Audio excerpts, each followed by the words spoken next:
uh, welcome to Mindverse. For if you don't know, I'm Radhika, founder of Nirve, a mental health organization aimed at achieving equity in access to mental health care.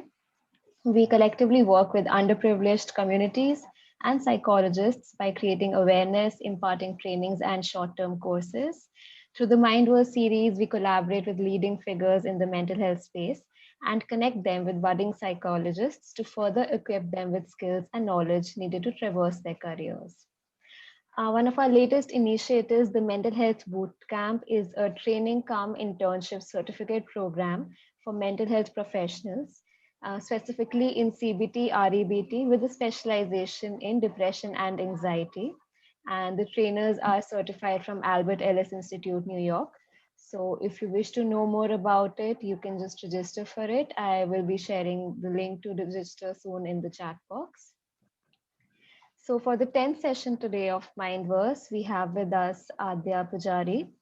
Adya is a psychologist. She's the founder of NeuroBloom, a play therapist, a clinical hypnotherapist, NLP practitioner, grandmaster in Reiki healing, and a certified career counselor. Really excited to have you here, Adya, and thank you so much for joining us.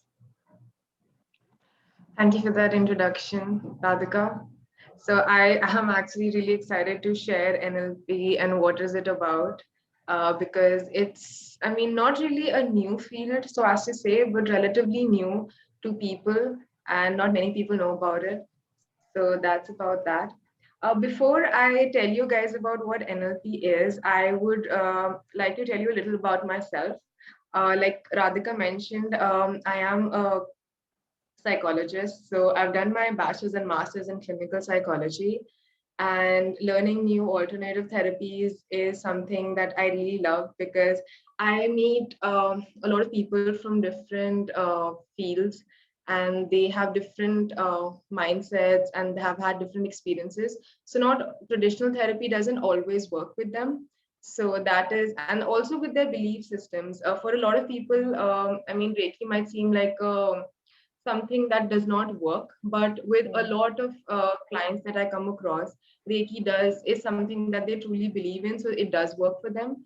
So I would say to each their own. I think we should Absolutely. as therapists should be very non-judgmental as to which approach works with them and whichever helps them heal. So same with NLP. It might not be very popular in India, but with the right practice it is definitely helpful. And yeah, so let me start with the session. Let me just share my screen with you guys. Mm, I think Radhika will have to enable me to share my Right. screen. I'll just give you the Yeah, privilege.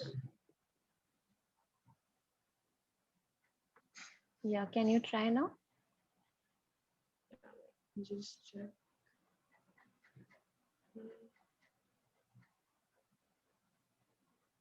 Yeah, Is it visible? yeah, Okay, it's perfect. visible.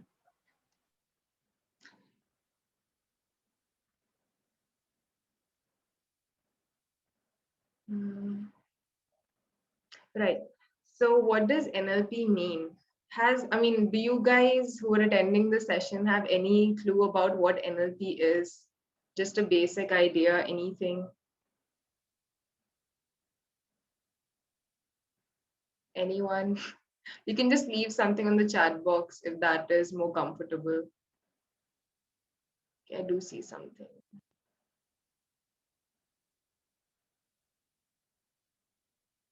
Neuro only full form neuro linguistic programming. Yes, that is correct. So NLP does stand for neuro linguistic programming. It is a very technical term, so as to say, but I'll just break it down for you into three parts.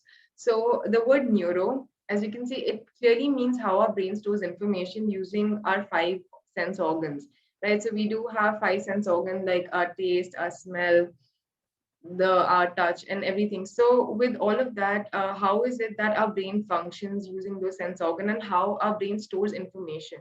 The way our brain stores information, it turns those into thoughts for us to be able to communicate with others, and even our internal communication that goes on. So that's how what neuro is, the way our brain stores information. for us to influence our thoughts and for us to be able to communicate. Now, that brings us to the second part, which is linguistic. That means the use of our language for thoughts and for communication. It basically means the communication that we have internally and that we have with other people. So, to give you an example to understand this better without the without the definition would be, um, let's say our brain is like a computer, right? That's what we've learned. So it stores information. So now our five senses is how it stores information. That is like by seeing, by role modeling. We see other people how they behave, and then we store information even with basic courtesy, like when we see our teachers, so we treat them with respect, or we get up to wish them good morning instead of sitting on our seats. Whereas with friends, we'll just wave at them or say hi to them, something like that. Now, that is what we see and we learn, and that's how our communication goes on. That's the linguistic part of it. Now, how does this turn into the third part, which is programming? We, just like computers are programmed over time, our habits are formed and our patterns, the way we are, if we are very talkative or we are a very introverted person or an extrovert, how does all of this come into action is due to our programming, due to the constant internal or external communication that we have in our environment is what turns us into our habits and patterns of being. So I think that should explain what neuro-linguistic programming is. NLP basically is this. So when a person comes to us to practice NLP, or somebody who wants to use NLP to help others transform, this is a basic thing that we do. We try to teach them new stimulus, give them new stimulus to teach them new patterns or behavior of thinking so that they can turn those into new habits and transform their lives. Now, going on to a little bit of a very brief history about what NLP is. You guys would be very fascinated to know that even though NLP is a form of an alternative healing, something related to mental health, it was formed by Richard Bandler and John Grinder, who were basically had nothing to do with the mental health field. Richard Bandler was a mathematician and he did computer science, and John Grinder was basically a linguist, so nothing to do with the psychology background. However, Bandler was interested in why some therapies are more effective than others and how does it work. So he came up with NLP. Grinder and Bandler help analyze, linguistic techniques and what other therapists do by reading up a lot on it, and they had expertise in linguists. So what that is, so basically, like you could say, like a computer language. So they somehow found a method to break down what therapists do into a very mathematical form and came up with NLP. That's how they came up with NLP. And now, because they had a basic structure of what therapists do in their therapy, they came up with a faster and more efficient way of dealing with certain mental health issues. And like you can see, they came up with specific pattern of NLP. So NLP does not just have one way that they go. There are new modalities also in NLP which help us help clients overcome their fears, their phobias, etc. And how does NLP and the mind work? So like I said, our brain is like a computer. So whenever we have any new information, our brain stores it. And it might not be the first thing that we do, but somewhere or the other in our subconscious mind, that is stored in there. And because every individual is different, every stimulus that I would receive I would perceive it differently from the other person who's sitting across the table from me. And that's the same with the senses. So what NLP does is, I'll tell you about one modality which is there. We do cognitive distortions. So what cognitive distortions is that, let's say I am in an environment where I don't feel comfortable. What will happen is that I need to figure out why am I not, why am I feeling uncomfortable? Let's say right now, I think I'll be able to explain this if somebody can, tell me if anybody has a fear of public speaking, maybe anybody who's not so comfortable public speaking, or with any other thing that they have, any kind of thing that you would like to overcome.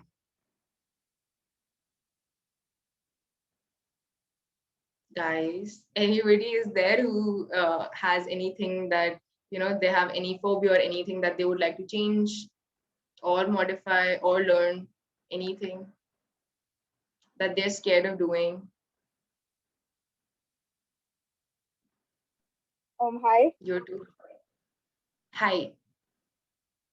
Um, I guess I'm scared of talking to new people or making new friends. Basically, expanding my social circle. That's what I'm scared of personally. Okay. And right.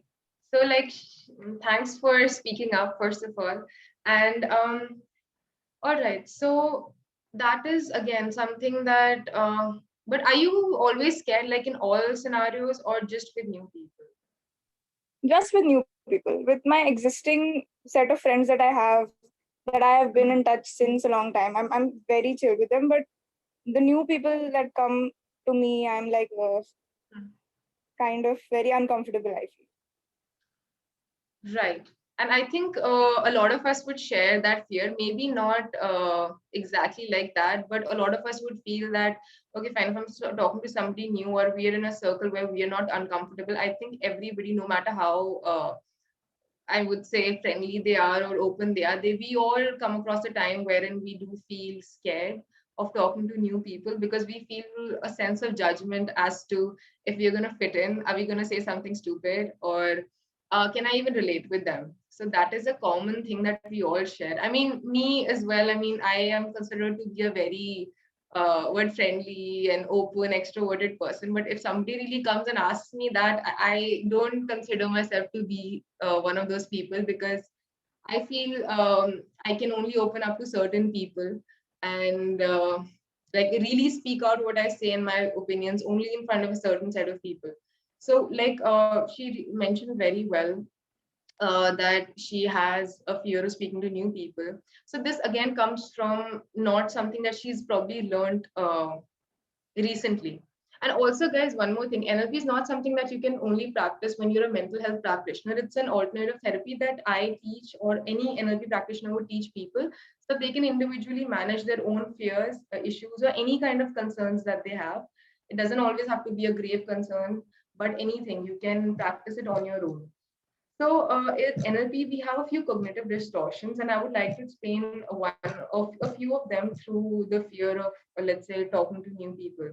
Now, why does that happen? So we have a few set of cognitive distortions. The first would be mind reading. We always think that we know what the other person might think, or we think that, let's say, वो जो भी सोच रहा है वो मुझसे ही related सोच रहा होगा.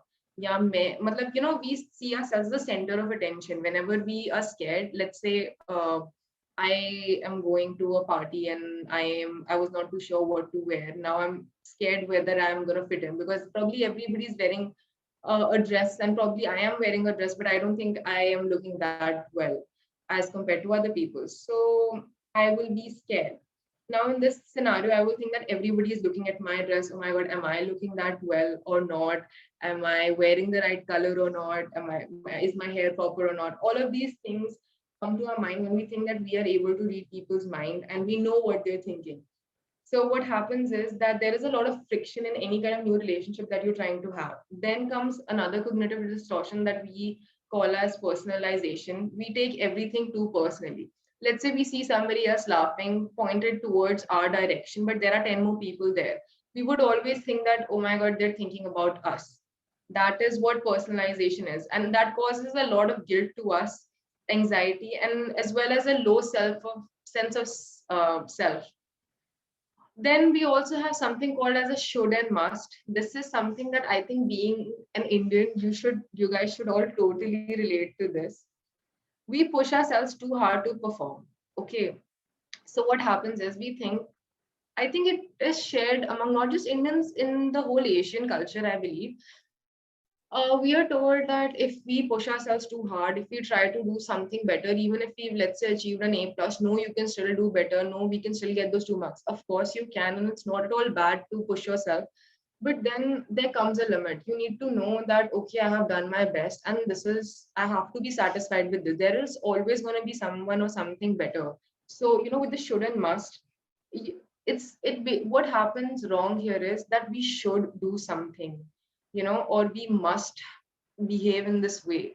There should not be a sense of should and must. It should be like what you're comfortable with, and till the time you are comfortable with what you're doing and what you have done, there should be no sense of should and must. Because like when we choose careers, there are a lot of kids who come and say that no, I have to do a degree, or I have to become an engineer because my parents told me that's a very safe career choice, or I need to have a backup plan.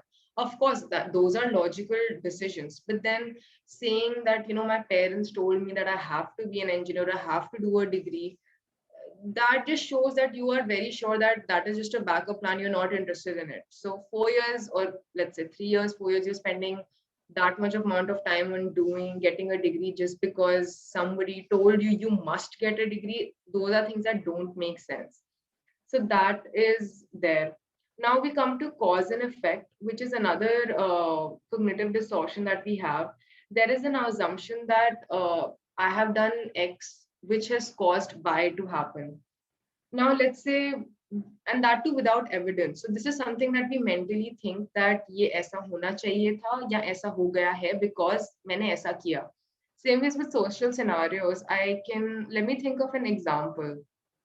So once what happened was that I met a new set of people. And with joining college, everybody is new and you want to fit in and everything. So I thought that if I would kind of not talk too much, I would probably fit in, right? And because I would just say yes or no to whatever they were saying, and I did that. But then after a point, I could not really gel with them that well. So I felt that because I am being so quiet and just saying yes or no to their whatever they are saying, now they have kind of gone. Whereas they had actually gone to get a drink because it was a really sunny day. So they just wanted to grab an iced tea and come. And here I was thinking, oh my God, they have left me and I'm just staying there alone. Okay.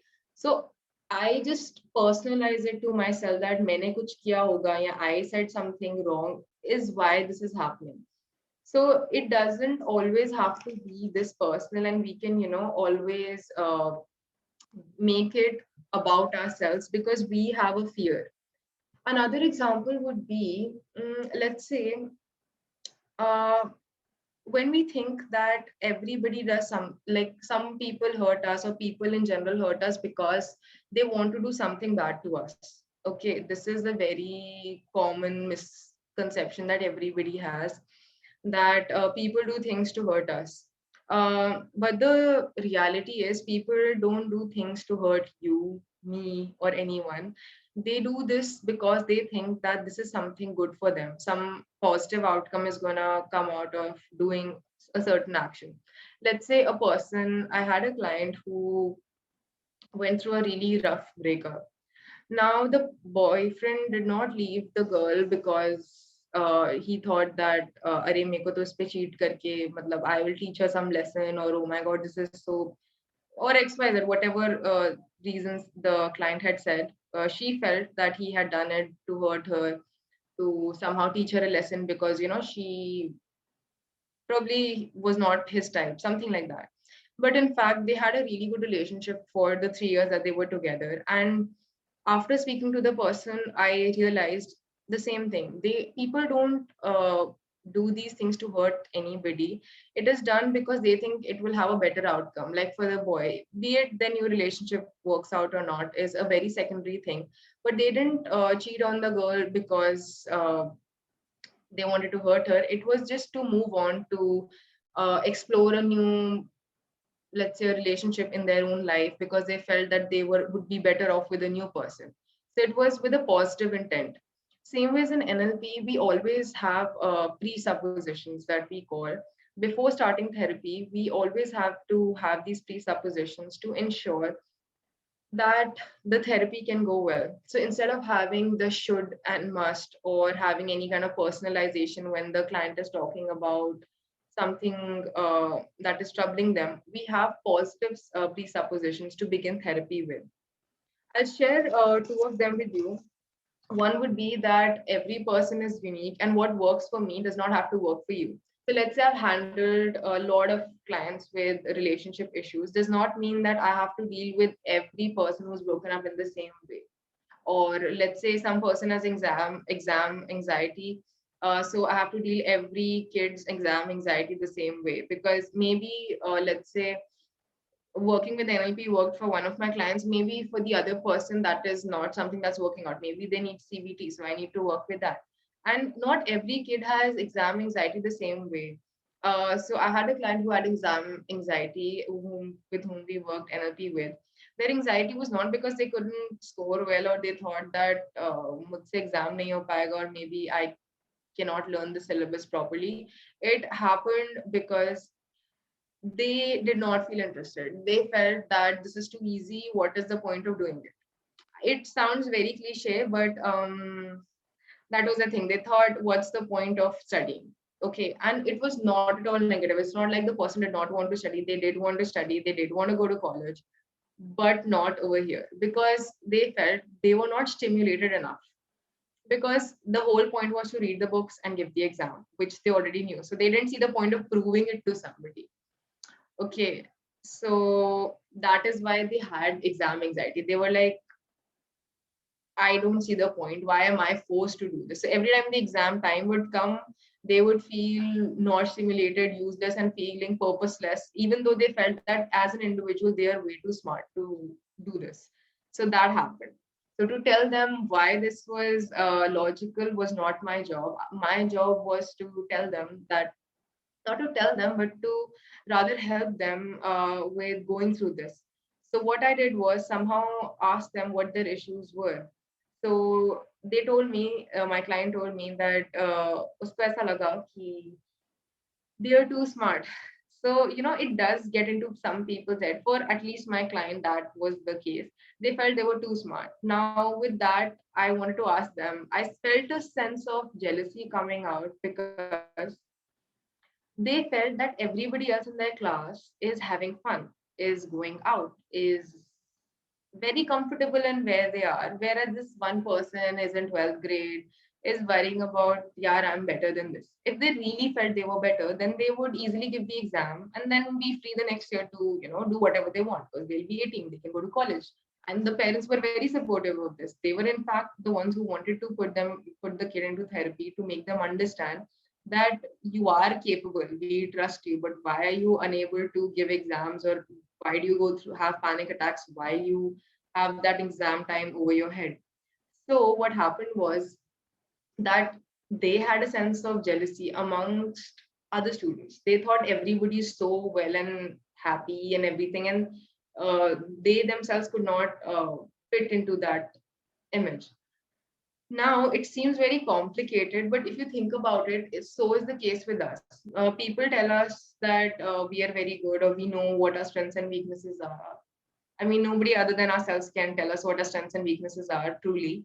So, but then why was this kid pushing it on something else? Because it's easier to face. The answer to this is very, very simple. It's easier to blame it on other things, like the education system. वो मुझे बिगाड़ रही है. That was his words. कि वो मेरा time खराब होता है, या मेरे को स्कूल क्यों जाना पड़ता है. बट कोरोना चल रहा था. They didn't even have to go to school. They could easily read whatever they wanted to.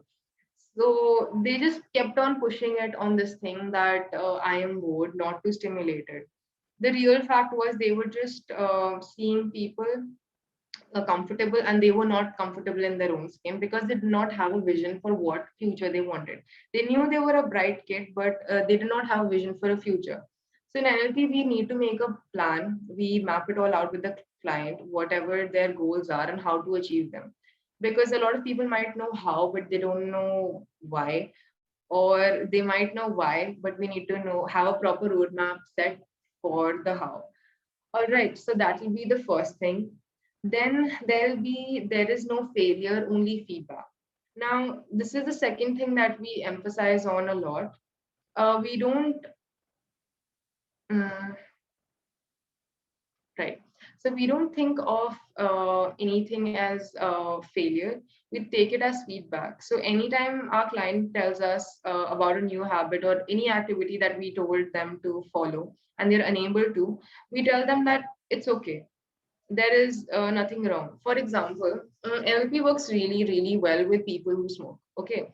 So what happens is, of course, any habit that you have, and people think that with smokers, it's very difficult to make them leave smoking, but you might have at least heard of people who leave that.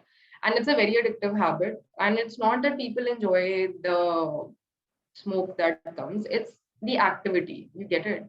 It's not that unko bahut pleasurable lag raha hai to inhale smoke, but it's just that they're so used to just picking up something, lighting it, and just this action is what they're used to. So to distort it for them, to make them realize, it is tough. So of course, the first time that they come to the session and practice all of this, they are bound to fail, just like any of us. Any habit that we try to leave, be it with our phone, switching it off for 2 hours every day. How many of us were capable of doing that the first time? I'm sure not all of us, or probably 1% of us, but with most of us, that does not work. So, same is with the client. So, we don't tell them that, how would you not? Because we are not parents, right? So, we would not shun them down or tell them that, oh, you can't do this or you can't do that. Instead, as a therapist, or at least as a life coach that you would be once you know and practice NLP, you need to tell them that it's okay. It is fine. You should, in fact, be very grateful that the client was honest enough to tell you where they went wrong. And also, for anybody who's attending the session, I feel even as individuals, if you're failing at something, instead of hiding it from the world or telling them that, oh, I am not too good at this or I have failed at this, instead of hiding that, you should be proud of whatever little achievement you made. An example of this would be from my personal life, which somehow, even right now, is so, I would say, close to my heart. Um, I was a humanities student, all right, and I loved history. I loved pol science. I loved all my subjects, to be honest. Strangely, for my 12th grade, I mean, when I was in 12th grade, with eco, I had this one particular unit test. All right. I just could not cope up with it. Now, I personally don't know what the real issue was, whether I did not study hard enough or I could not cope up with it. I still haven't figured that part out, but it hurt me a lot because even though I was trying so hard to study and there was significant improvement in my grades, I was constantly told to take more tuitions. I was constantly told that no, I'm not doing it better. Not because I was not passing, not because there was no improvement, but because people did not see that improvement in me. They would tell me that same hi to hai. You get it. If there is a 25 mark duty that you have, and let's say the kid is failing, getting 8 or 9, okay, and 10 or 12 is the passing, let's say 10, I think, right? 10 is the passing. So then if the kid is getting a 10 or an 11, instead of telling them that, yeah, ye kya improvement hai? Isse better to fail hi ho jata. Isse kya hoga? I mean, to be honest, no, test is defining the kid's future, but you're just really scarring the kid. And that's something that really happened with me. And even right now, this is the first example that comes to my mind about small improvement.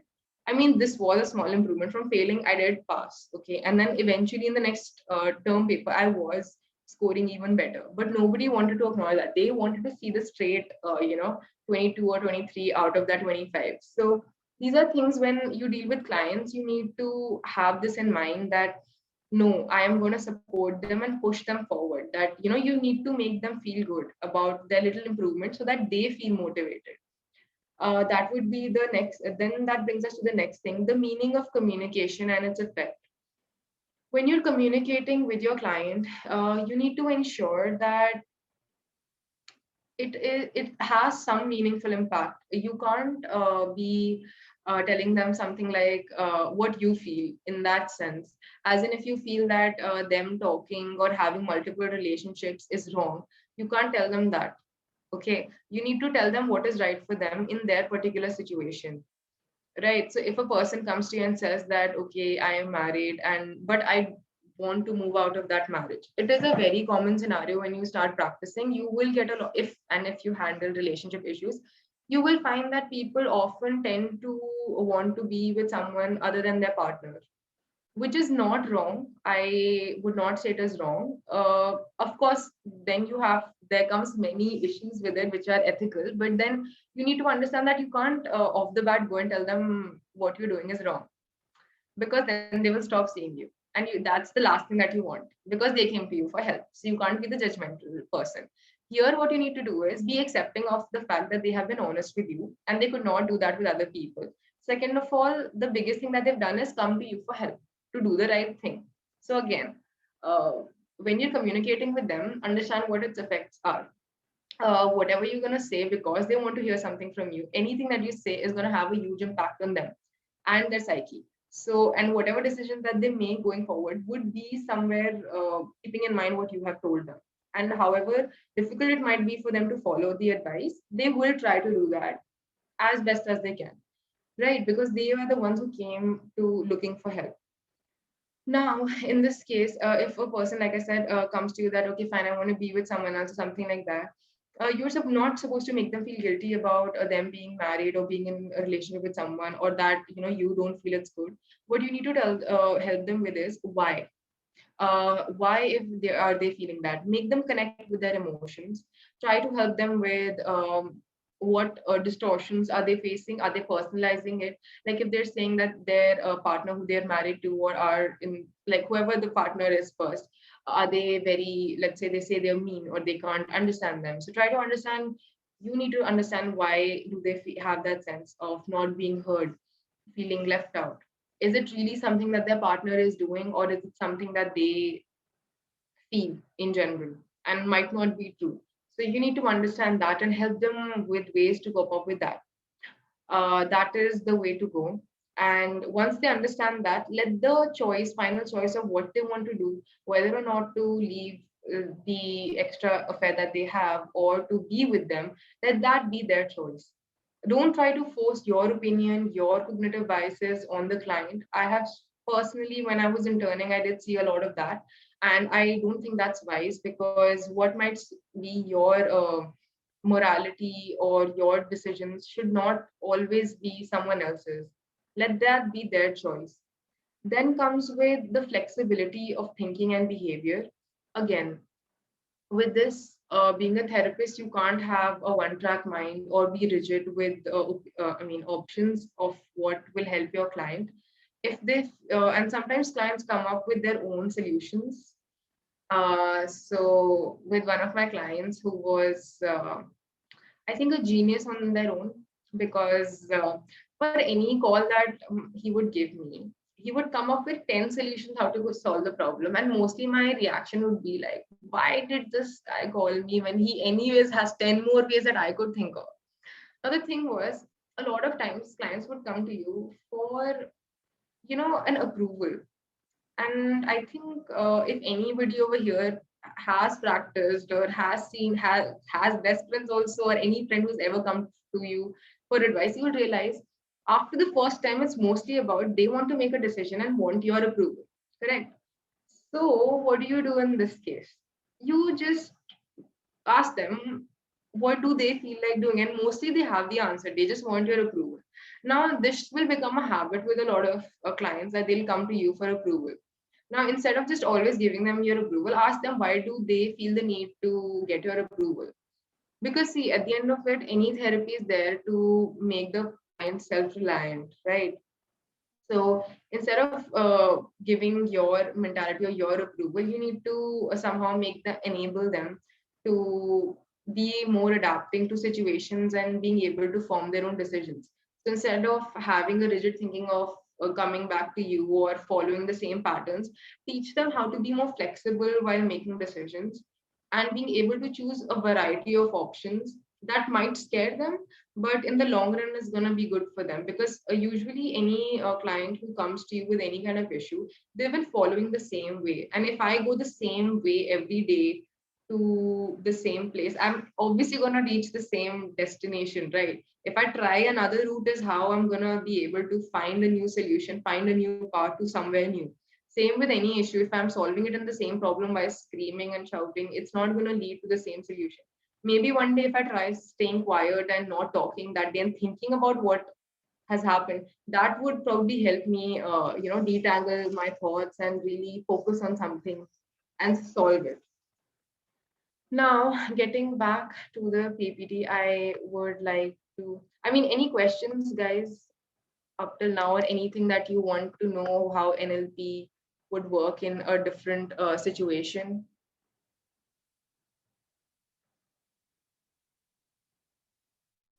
It's like talking to myself this way if you guys want me talking. Because it's anyways just a few of us. So I would really like if you guys would, say something, any inputs.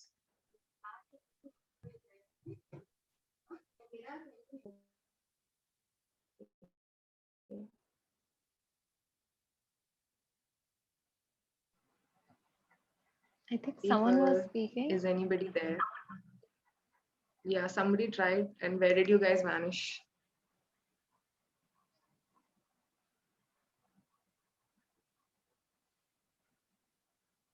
Guys, give me also some support. Interact. Ask me. Hi, Hi. I'm Ragvi. So I wanted to ask that Mhm. how would NLP work with someone who has like a lot of fear of losing people? So they would like do anything, the people pleasing behavior, and also have a lot of anxiety about the fact that, because they have lost a lot of people in the past, Mhm. so they feel that they're going to lose everybody else as well. So how does NLP work in that case? Okay, that's a really nice question and very valid. So thank you for asking that. I think all of us would have a certain amount of fear of maybe not losing a lot of people, but maybe somebody specific in our lives. And it might be at different phases of our lives, but I think every human being does go through that phase where we are scared of losing somebody. And also, you mentioned something about what could you just repeat that part? People pleasing behavior because of losing people. That is your question, right?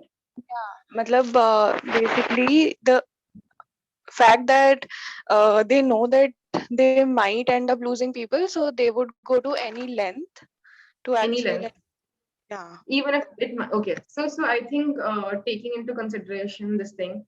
So let's say we mostly I think ये आपने social scenario के sense में पूछा होगा कि especially I've seen this a lot when I deal with people in college and in high school, or in fact anybody after puberty. I think has, I mean, especially with children or youngsters, you have this issue that to fit in, we tend to go to any extent to just fit in, to look cool, probably, I would say.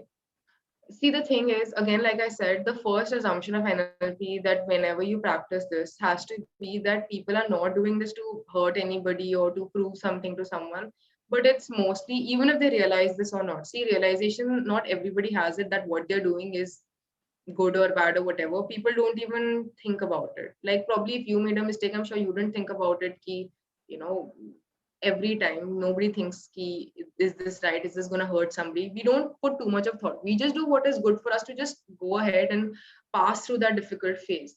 So now when you talk about people who have to go to any extent to have a good reputation or not lose people, what happens with them is that they have this innate thing wherein they feel that if they don't fit in, then they might be. See, there are multiple reasons. I'm just giving you a few that are coming to mind right now. One could be that they don't want to be felt left out because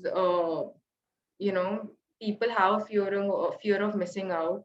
Then they feel that if I miss out on this, then probably I am a failure in myself.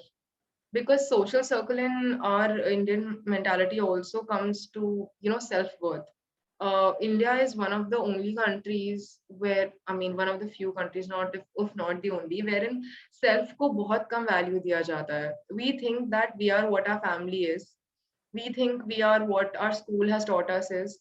Even in school, however good a school you go to, you are looked down upon for multiple reasons. However, our parents or anybody, even I would put my kid into a school for their self development and to be good, but it does a lot of going to school does the quite opposite, because we are confined. Okay, we are told that yahi sahi hai. Any creativity, at least for me in my school, was not at all something that I could do, because creativity ke naam pe there was nothing, to be honest. Because anything new that we would try, we were told no. Then even for new activities, we were told that only a certain group of people could do. Like just starting as singers and they would go to singing, just starting as dancers and they would go to that. Right. So then a sense of self वहां से ही आता है, right? आपको लगता है कि उन्होंने ऐसा बोला है, then it's correct. Even a sense of morality comes from school or your parents or anything, and they are not always right. So same ways with people who go to any extent to please people, they are doing it not because they think that ये लोग जो है वो उनके बहुत अच्छे friends हैं. Somewhere down the line, that person also knows that if you have to do certain things to please other people, they are definitely not your friends. So you need to make them understand this. This would, yes, work.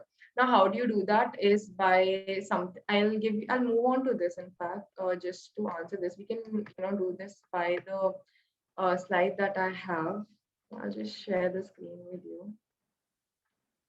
Uh, just a second. So when we do NLP now, there are three things that we have, that is auditory, visual, and kinesthetic. Okay. So there are three ways that any person learns. Auditory is basically learners जो सुन के सीखते हैं. So they are best. They learn best when the information comes through the ears, which means by speeches, presentations, or audiobooks. And they have a knack for learning new languages or can learn multiple languages. Now, this does not have to be that they learned it over time, but this is usually when, due to certain circumstances that they have been put since they were a child, that this happens. As far as the visual learners go, most people are said to be visual learners. I too fall into that category. I would be a visual learner. They tend to be neat, excellent spellers, and quick with read charts. They also tend to be fast talkers. Okay, so that would probably tell you a little about me. That and these are characteristics that you might feel that are putting people in a box, but to be honest, this is very true when you will really do this. Also, there is a test to, if you practice NLP, there is a proper test which will tell you if a person is auditory, visual, or kinesthetic. And then kinesthetic people are people who learn very well by touch. So some children are taught using like a globe, and then they touch it, and then they feel some objects, and then they remember that, okay, fine, this was here or this was there. Even with geography, a lot of kids are taught like that by showing them stones or different layers. That helps them learn really well. Also, with these things, some people can be a mixture of two, but not a mixture of all three. It can be a mixture of two. All right. Now, to answer your question, we perform a circle of excellence. Okay. Now, why do we do this? Is because, जैसे आपने बोला, if there is a person who is going into people pleasing behavior, see, their sense of self is very low. First of all, that is something that you need to understand. Because a person जिसका sense of self is very good would not go into such a behavior. Okay, because they have an excellent sense of self, so they would do something which would empower them, not make them do things that they are not comfortable with. Now, other than that, we have something called a reframing. Okay, it's a technique in NLP. Now, what we do here is make the person close their eyes, imagine the scenario with their friends, and whatever circumstance they are in, and then see what makes them comfortable. Why are they wanting to be with them? Once they realize why they are with them, why that they are trying to modify their behavior to fit in, they themselves, पहले वो आप insight लाते हो उनमें. Once they have that insight as to why are they doing this behavior, is when they automatically realize that they need to stop indulging in such behavior.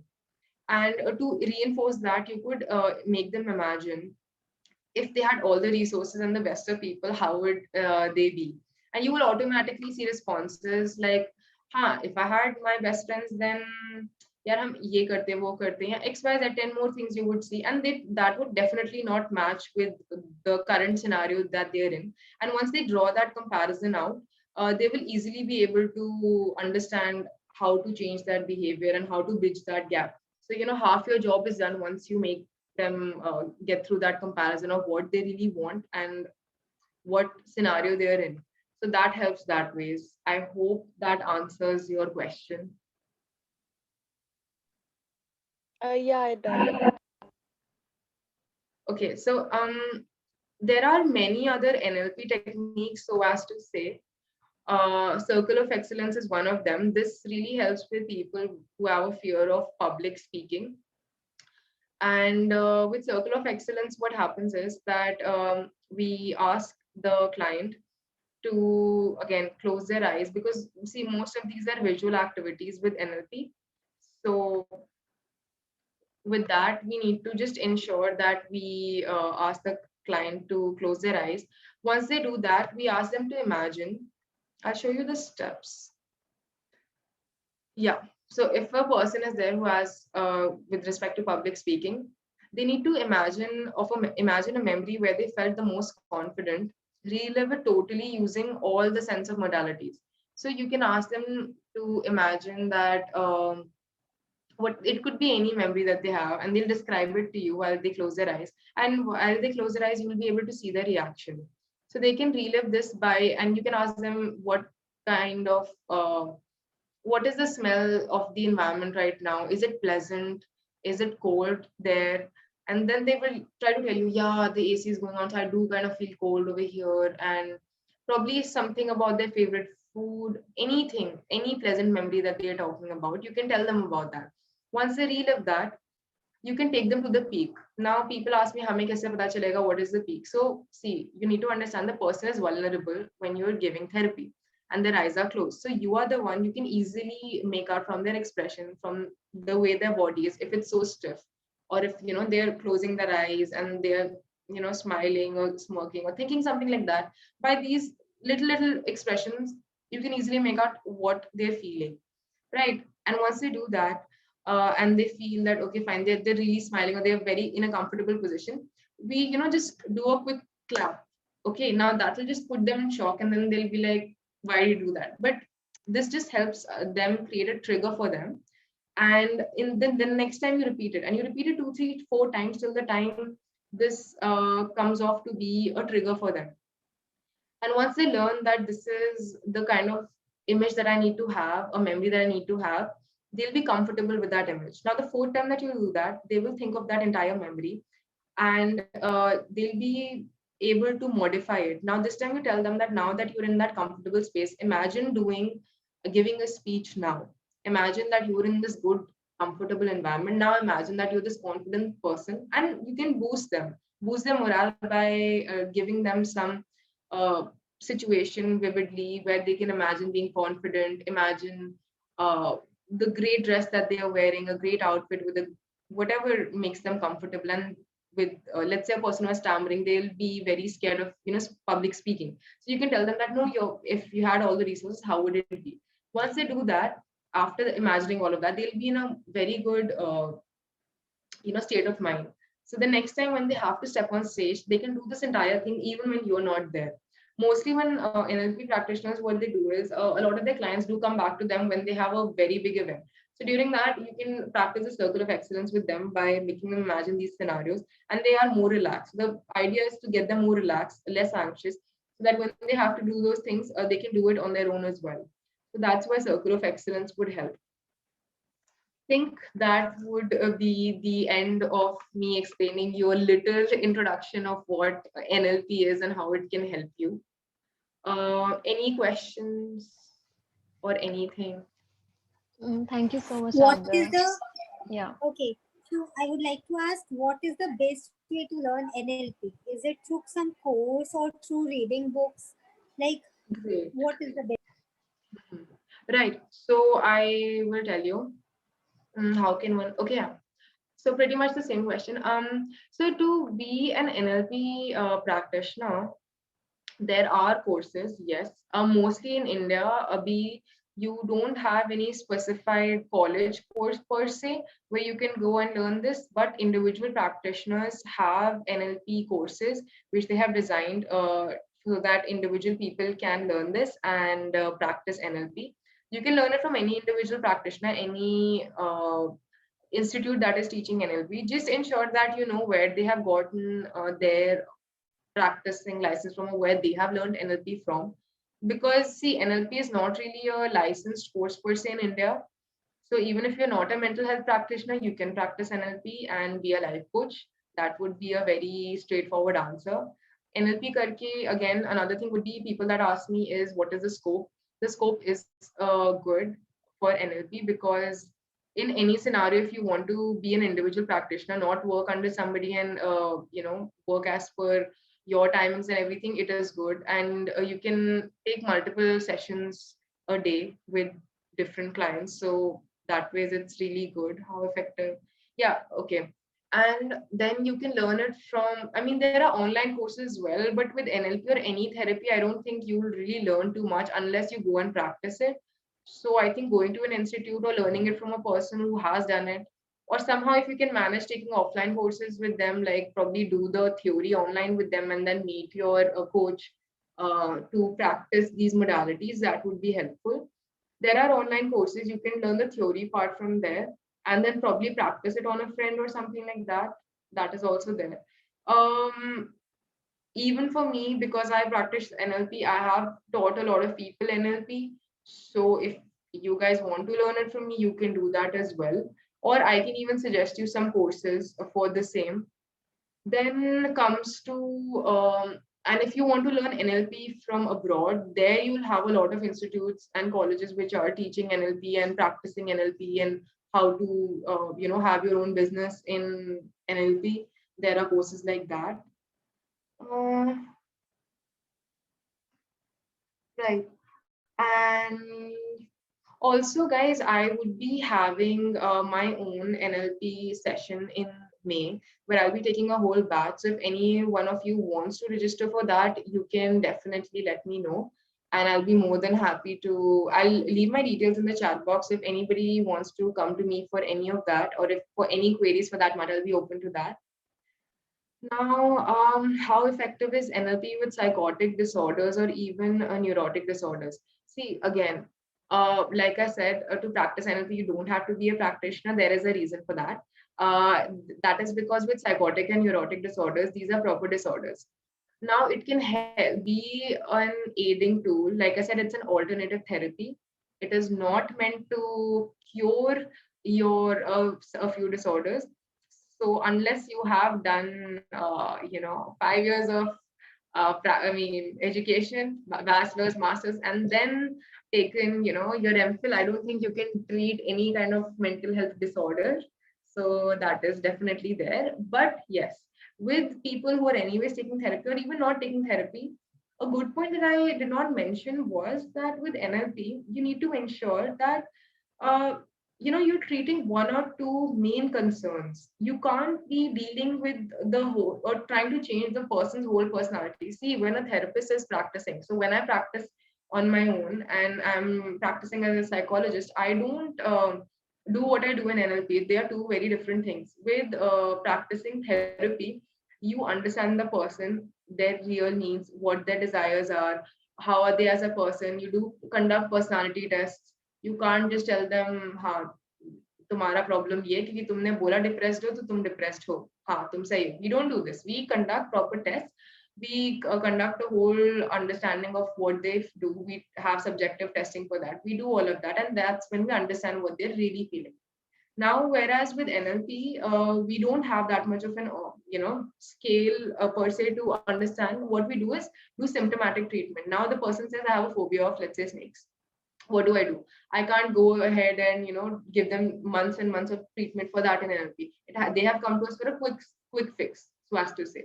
So now with phobias, we will do systematic desensitization.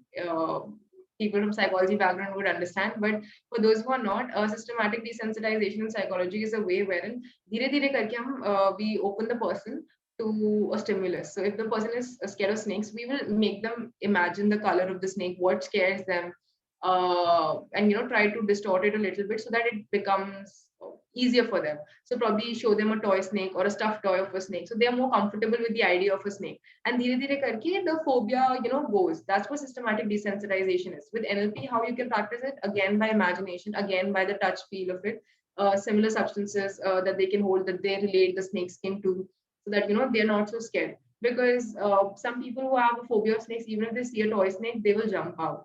And I have seen that happen. It's not at all pleasant. I mean, some people find it funny, but people with phobias, it does not seem funny to them at all. It can really make them anxious. So with disorders or anything, yes, NLP can work, but I won't say with real disorders.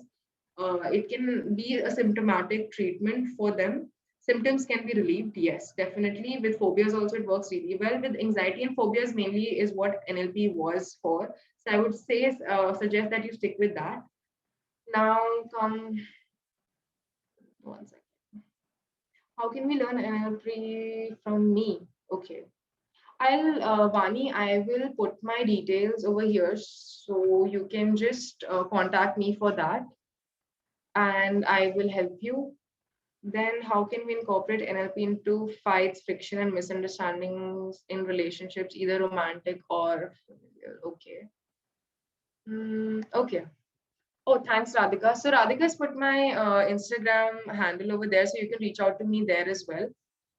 Um, Now, as far as incorporating NLP into fights and friction or misunderstandings, see, now it you have to take it situation by situation. Like I said, because it's a symptomatic treatment to different things, you need to understand that with different situations it might be a different thing, but the person's problem is same. Like for example, if we say that a person has anger issues, so of course every situation is going to be different, but the person is the same. Usko gussa aata hai to usko gussa aata hai, correct?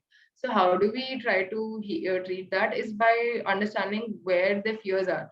Mostly a person gets angry in for the same reasons, like they're either uh, feeling the lack of confidence, or they feel that somebody's belittling them, so they try to use anger as a coping mechanism, right? So same ways with fights and misunderstandings, you need to understand if you yourself are saying that there is a misunderstanding, so where is that gap that you need to bridge. So we need to make the client understand them that with the issues, what are exactly the issues over here, what are the fights constantly for. You'll definitely see with every issue that the client will explain to you, you will see a pattern over there. Like I said, with anger management also, yeah, even with romantic relationships, you will see the fight is for a similar thing. And also with NLP, guys, always remember, don't try to think that it is always the client's fault कि वो आया है तो उसी को कुछ problem होगी. It might be that maybe they are doing everything right. Their partner or the other person or XYZ, the issue that they're having, the situation that they're in, that might also be at fault. But your job as a therapist or as a practitioner is to help them cope with that, right? So NLP also helps you cope with that to find more solutions to make it bearable for them. So if let's say a couple is having similar issues of not being able to give the other partner time because of XYZ reasons, let's say one partner might feel watching matches better at right now instead of just talking. And that is a very common thing that a lot of women feel that that men feel that watching something is much more entertaining or as a activity, whereas women would feel that no, talking, having a conversation, sharing a cup of tea is much more romantic, a gesture, or really good to be with. So in this case, we need to find a common ground and understand what the belief system is. Why probably one partner is not ready to watch something, and why the other is not ready to talk. So a mutual understanding, how we can come about it. We can find that. Like even you can practice a circle of excellence here by imagining what their really ideal date would be probably, and when they come up with that, they will come up with some basic themes like being heard, uh, or feeling affectionate, or let's say having a building trust. Probably these are some common themes that they might come up with. Once they do that, you need to ask them why do they feel that these three themes are lacking if they do what the partner says. Isn't that in a way them also involving their partner? So this could be a way wherein they understand that yes, by doing what my partner says, it can also be a relationship building time or something that helps me. And with family, again, see, there are various issues. So there is no one quick fix for all issues. So depending on every situation, you need to, understand what some common grounds are. See, with NLP, now, there are you could say, just like with any therapy, you need to build rapport with your client. or with yourself if you're trying to practice it for yourself. Build a rapport with yourself. Try to understand and be honest with yourself or your client as to what the real problem is. They might come to you for relationship issues. Their issues might be of self confidence. It can be anything. So you need to understand what the real issue is. Once you have that, try to understand what the milestones are and try to reach those milestones. Once one milestone is reached, only then think about the future picture. You should have a future goal, but also try to understand that there might be other milestones, because with family issues that we mostly have, they're vast. It's hurt that's accumulated over the years. So try and understand where it began and then start working on it, and the biases that the individual or their family members may have. And also with NLP, sometimes, yes, you do need to involve family and try to make them understand as well. But if that is not possible, then talk to the client, try to help them with the concerns. And yeah, you can definitely solve them by, doing the cognitive distortions or any of the NLP techniques which we've discussed today. So I have a question. Excuse me. Yeah, Mariam. Yes. My question is, I'm a new practitioner. Of So NLP? yeah, no, in counseling. Yes. Yeah. So we learn, in counseling, a lot of, we have a lot of tools like rational therapy, REBT, CBT, yeah, right? all these things. So how could NLP is different from that kind of therapy? It's okay. I don't think it's quite different. Like I also feel that NLP and hypnotherapy are quite similar in nature, or at least the working. If you think about it, in hypnosis, like you take a person into the subconscious mind. NLP, you don't really take them into the subconscious mind, but somehow you are doing that, because when you make them imagine visually what the scenario is or how the ideal is going to be, that's a lot that you do in hypnotherapy also, right? So they do share the same thing, and you correctly mentioned in REBT and CBT we are doing that. And even in this thing in NLP, you have an ABCDE model, which completely is similar to the REBT CBT model that we do.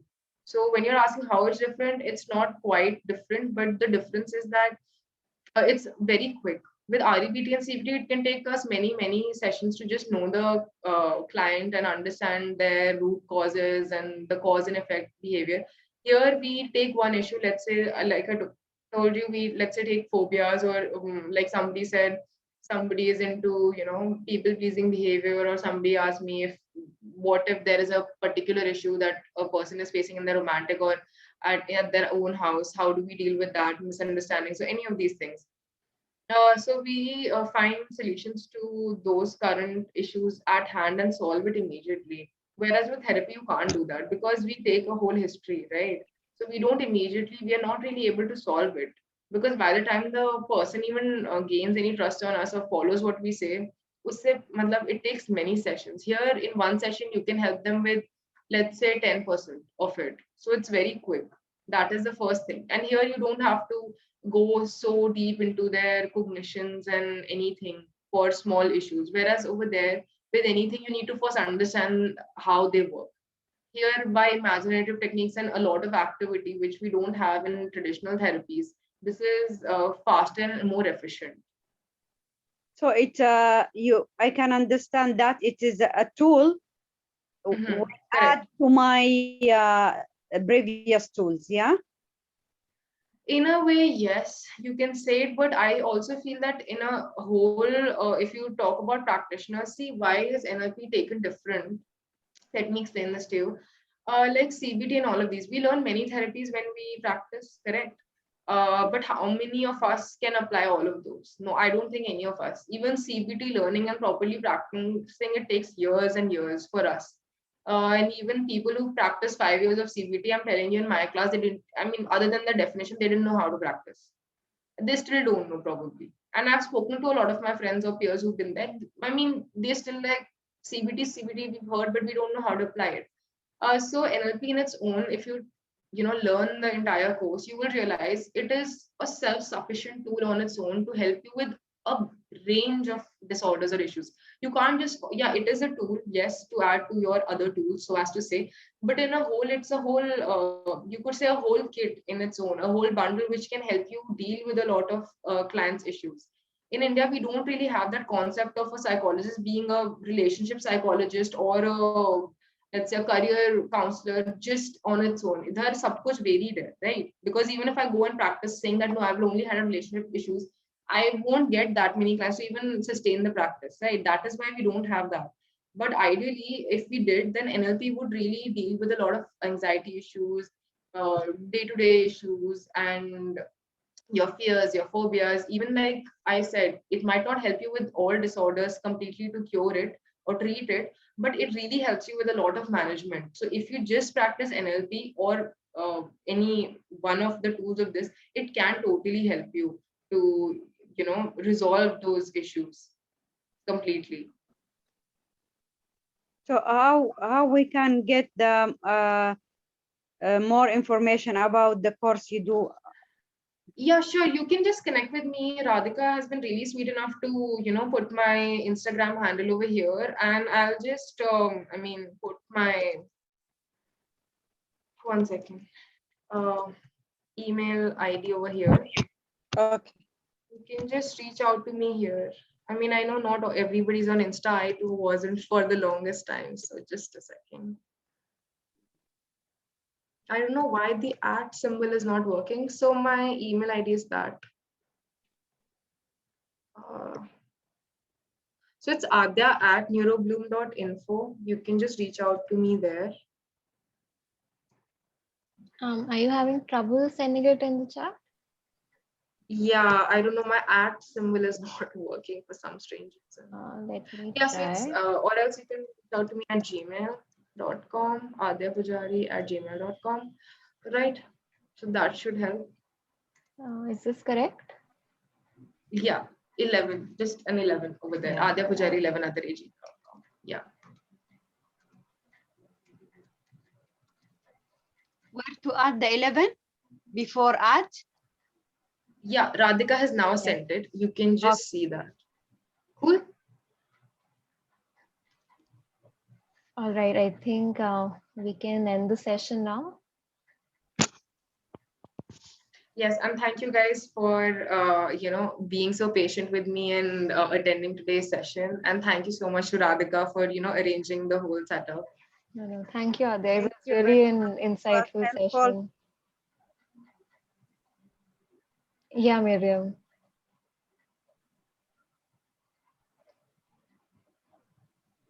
All right. Thank you, Have a good everyone. day. Thank you very much. Thank you. Bye. Yeah, we'll be sharing a feedback form link with everyone as well. So request you to fill that up. And thank you so Okay. much. See you in next week's session. Thank you, Adya. Have a good day and take All care. right. Bye-bye. Bye. Thanks. Thank you. Bye.